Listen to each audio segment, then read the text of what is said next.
from the headquarters of Telesur English in Quito, Ecuador. I'm Carla Gonzalez, and this is From the South.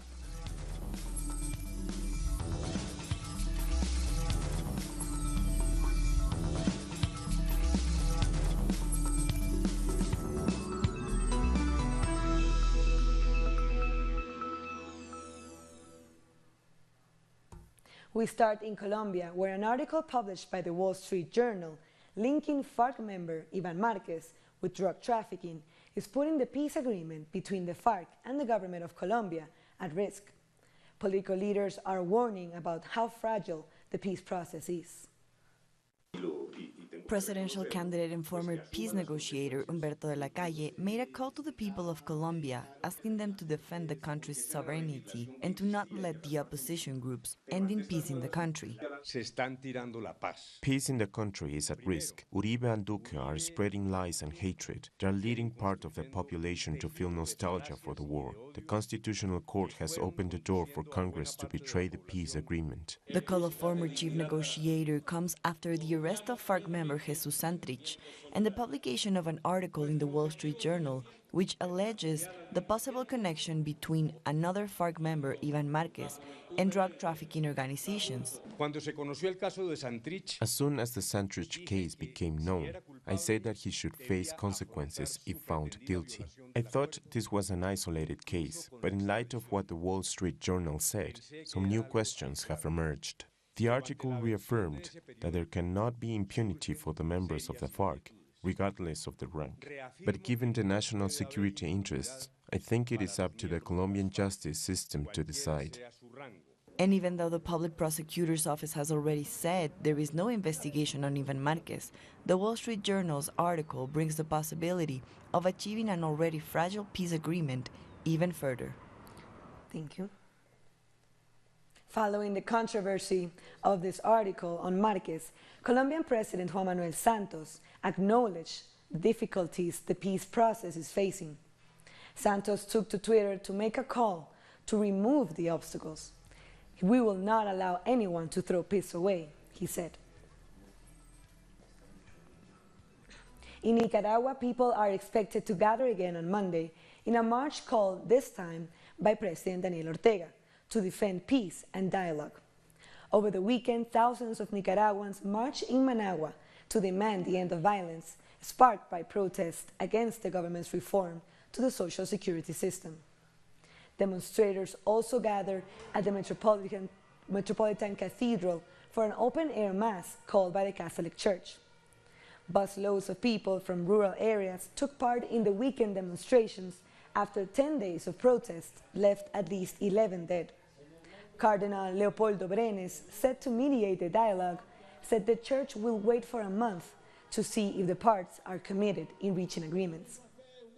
If the bishops of the Episcopal Conference evaluate that the government and the private sectors are not reaching agreements, we will let the worshippers, the people of God, know, and we will tell them we cannot continue to mediate like this, and that we couldn't do our job. Meanwhile, the National Assembly approved the creation of a Truth, Justice and Peace Commission to examine the violent protests. The commission will include religious leaders, academics, lawyers, students, and social organizations who will have 3 months to present their findings. The public prosecutor also launched an investigation into the protests. On their part, students asked for an independent commission to look into the events linked to the demonstrations. Let's go to our correspondent Fabiola Lopez from Managua. This was a calm weekend for all Nicaraguans, as everything indicates they are all betting for peace and dialogue. Over the weekend, thousands of people from different parts of the country joined an homily called by the Catholic Church at the Cathedral of the capital of Managua. Also during the weekend, the National Assembly approved the creation of a Truth Commission that has to show results in 3 months regarding the investigations over violent protests. Today, people are expected to gather again, this time in Plaza de las Victorias, in a march called by President Daniel Ortega, also to defend peace and dialogue. We will keep you informed.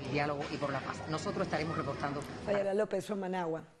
The Cuban Foreign Minister Bruno Rodriguez has denounced an interference in internal affairs and attempts to destabilize Nicaragua. The ministry says it is committed to the principles of the proclamation of Latin America and the Caribbean as a zone of peace, and rejected the interference in the internal affairs of the sister nation.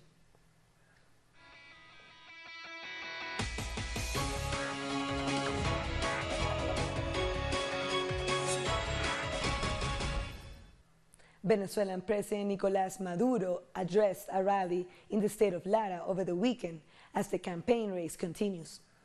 Maduro called for voters to cast their ballots in the May 20 elections to appoint a new head of state, along with new legislative and municipal councils. The president also vowed to fix the nation's economy. In taking a shot against his political opponent, Henry Falcón, who he's now nicknamed Fall Trump, he vowed to fight against the psychological war supported by imperialist powers.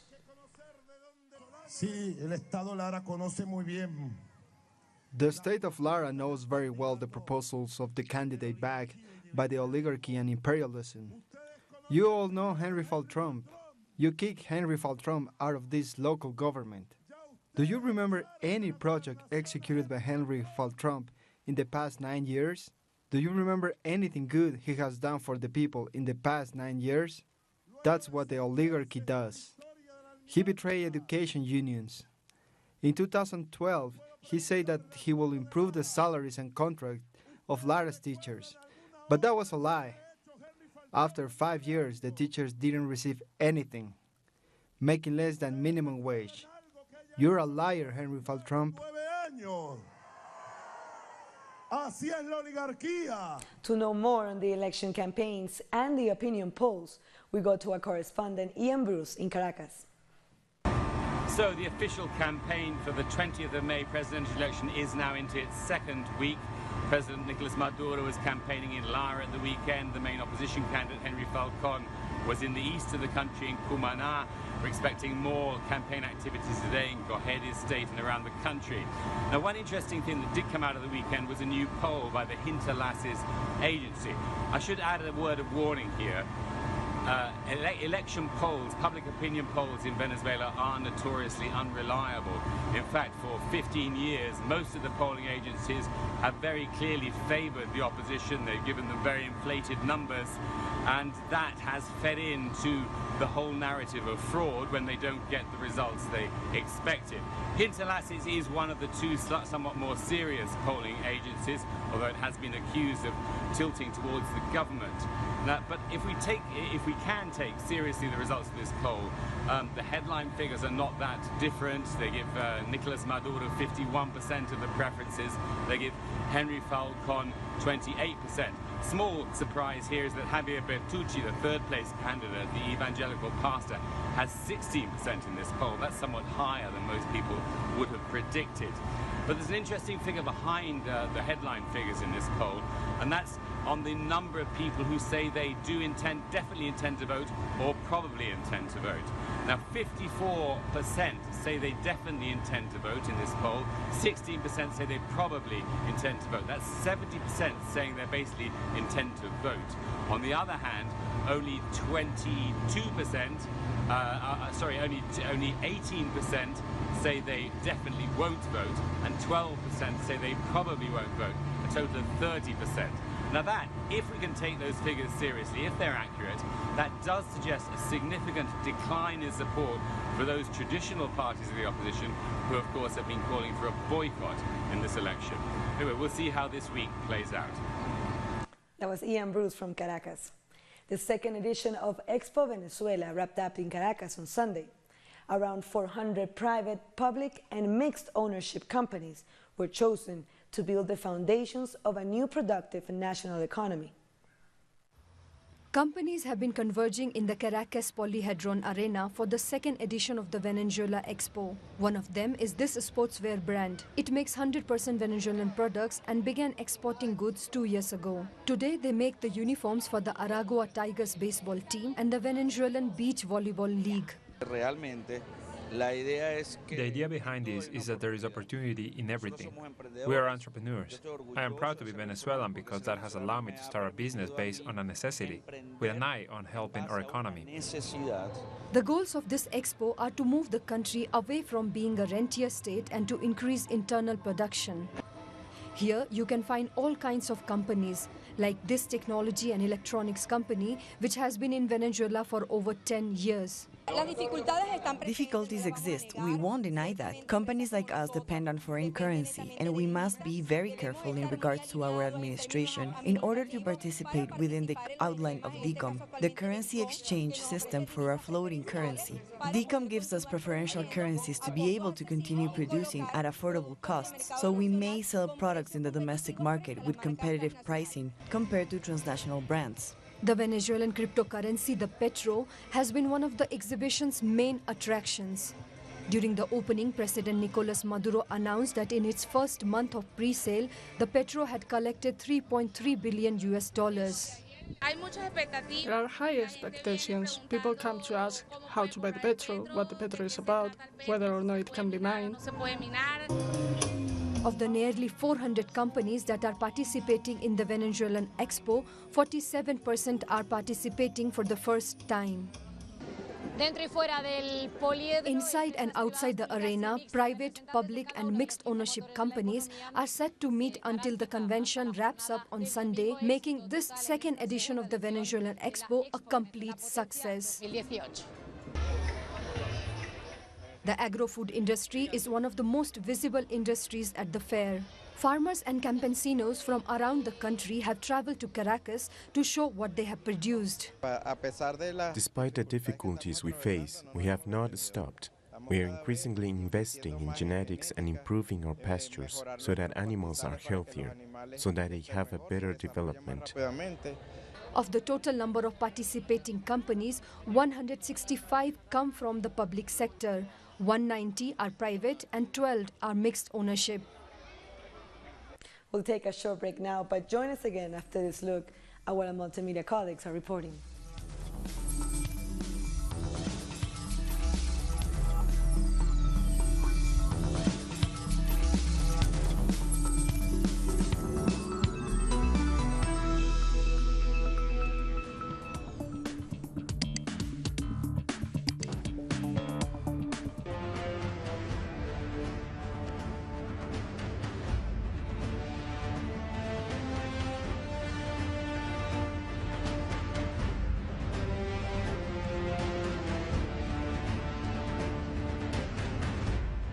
And shoot them for what? They never called me nigger. They never lynched me. They never put no dogs on me. They never robbed me of my nationality, raped and killed my mother and father. What I'm going to shoot them for what? How am I going to shoot them? Them little poor little black people, little babies and children and women. How can I shoot them poor people? Just take me to jail.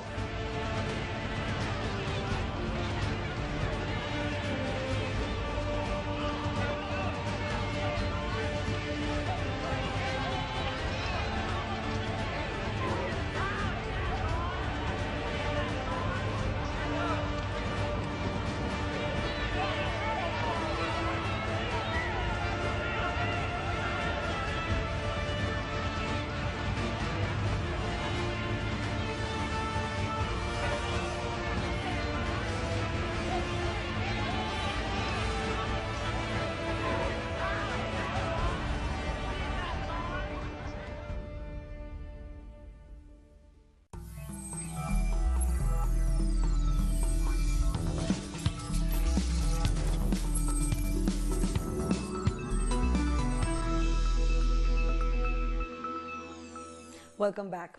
In Brazil, police have found 9mm casings at the shooting scene that took place at a solidarity camp for jail candidate Luis Ignacio Lula da Silva on Saturday.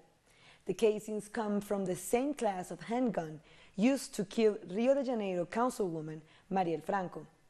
Authorities in the Brazilian state of Paraná have released these images showing the shooter, who arrived in a black vehicle just before unloading on the camp in the city of Curitiba. 9mm handguns are restricted in Brazil, with access given only to federal police, army officers, and more recently, civil police.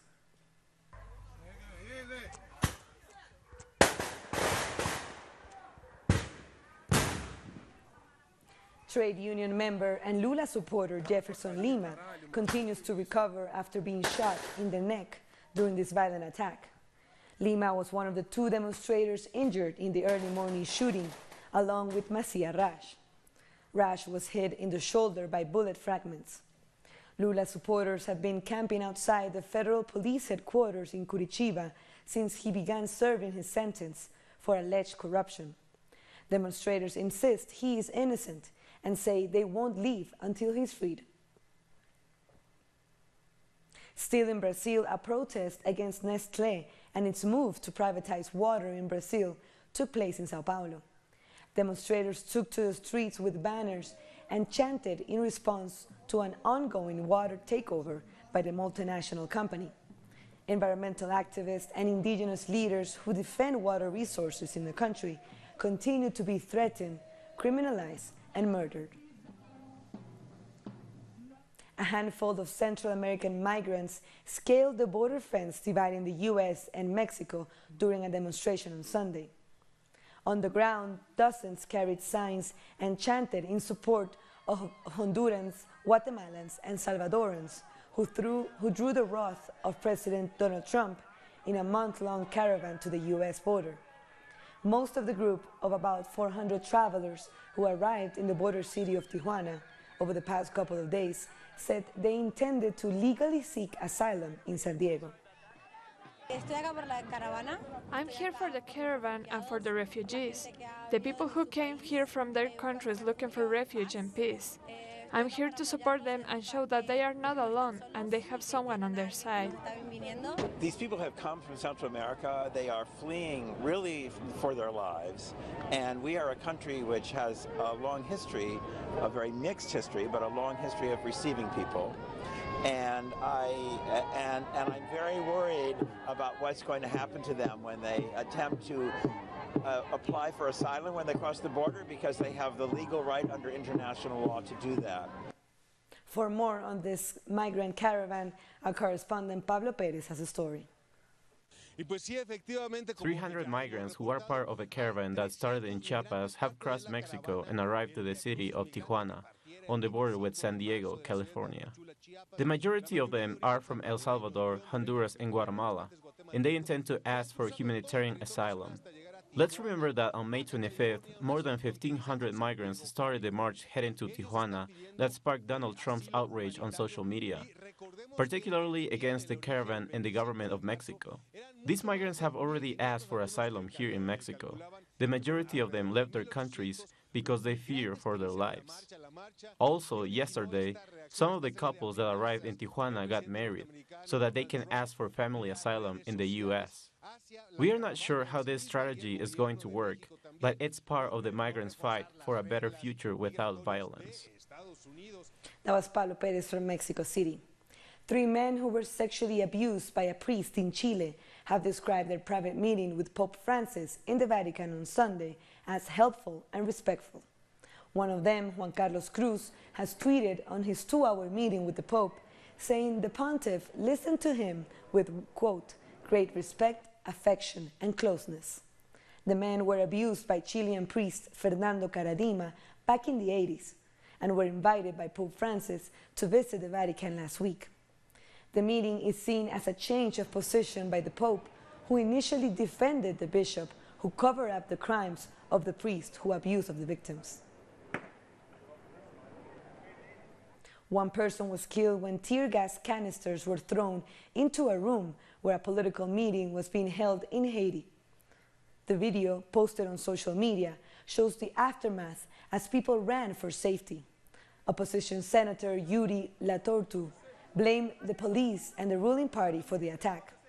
The meeting had been called to discuss possible acts of corruption with Petrocaribe funds during the administration of former presidents René Preval and Michel Martelly between 2008 and 2016. Haiti has seen 2 days of anti-government protests. The ruling Democratic Labour Party in Barbados denies the May 24 election date will disrupt school exams in the country. Opposition leader Mia Mottley raised concerns earlier this week that the date of the election would coincide with exams And some of those taking exams could be first-time voters.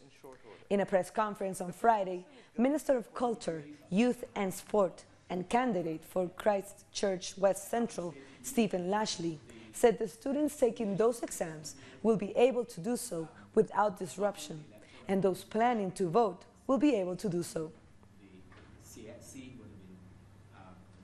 The Ministry of Agriculture in El Salvador have started the delivery of agriculture packages as part of a government program that will benefit more than 400,000 corn and bean producers. The first delivery of corn seed and fertilizers was made in a central zone of the country. With a $17 million investment, the government of President Salvador Sánchez Serén delivered goods for the corn and bean producers. It is a program that helps with food safety, to guarantee food, but also to help with the country's crop production, to generate job opportunities. That is one of the commitments the government has proposed. The Ministry of Agriculture said there will be 2 delivery periods.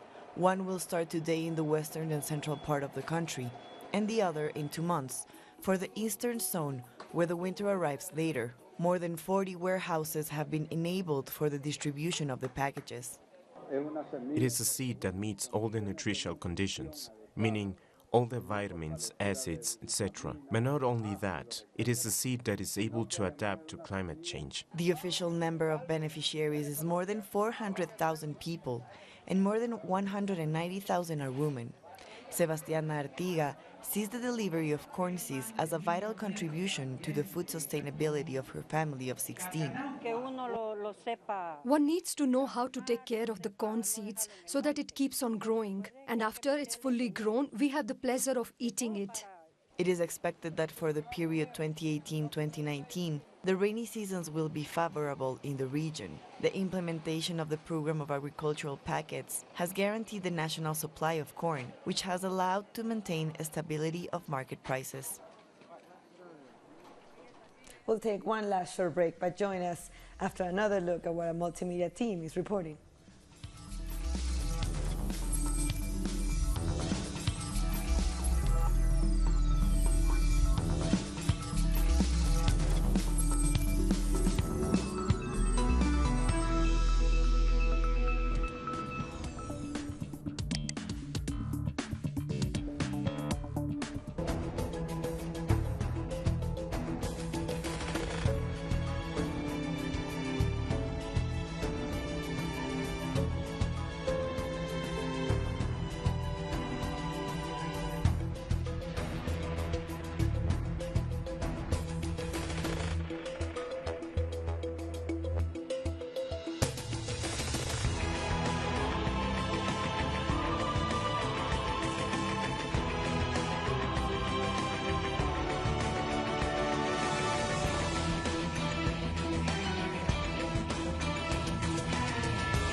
Welcome back. Sajid Javid has been appointed the new Home Secretary of the UK. He's the country's first Home Secretary from an ethnic minority group. He was brought in after Amber Rudd resigned on Sunday over mishandling of the Windrush generation scandal. She was accused of setting up immigrant removal targets. Long-term UK residents from the Caribbean have been threatened with deportation to countries they left as children 50 years ago and have not returned to since. Others have been denied access to healthcare, lost jobs, or been made homeless. A number of military bases in Syria have been attacked with rockets by rebel groups. Here's more on that and other big stories from around the world.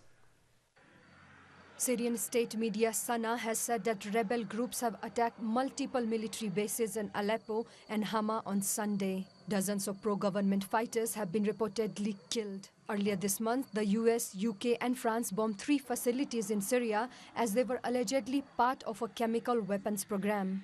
The Syrian government, however, said the claims were baseless and strongly condemned the attacks. A twin suicide blast in Afghanistan's capital, Kabul, has killed at least 25 people and injured many more on Monday. 6 journalists were among the killed. The Islamic State has claimed responsibility for the attack. There has been a series of bombing in Kabul and other cities in Afghanistan this year. They were either claimed by the Taliban or by the Islamic State. In February, the country's president offered peace talks to the Taliban, which they apparently rejected and responded by kicking off more offensive attacks. A Malaysian court has convicted a Danish citizen under a new law against fake news. He is the first person to be charged under it. 46-year-old Salah Salem Salah Suleiman was charged with spreading false news after he posted a video on YouTube accusing police of responding late to a distress call by a man under attack who later died. Police claimed they had responded immediately. Malaysia is one of the first countries to legislate on fake news. Critics say the law is aimed at curbing dissent and free speech ahead of general election in May. Over 10,000 people performed a bamboo pole dance in Hauku, the capital city of Hainan province, to celebrate the 30th anniversary of its founding. The performers gathered in 600 groups and jumped between poles. This is a traditional dance of the Li ethnic group. The performers were from universities, schools, and various counties from the province.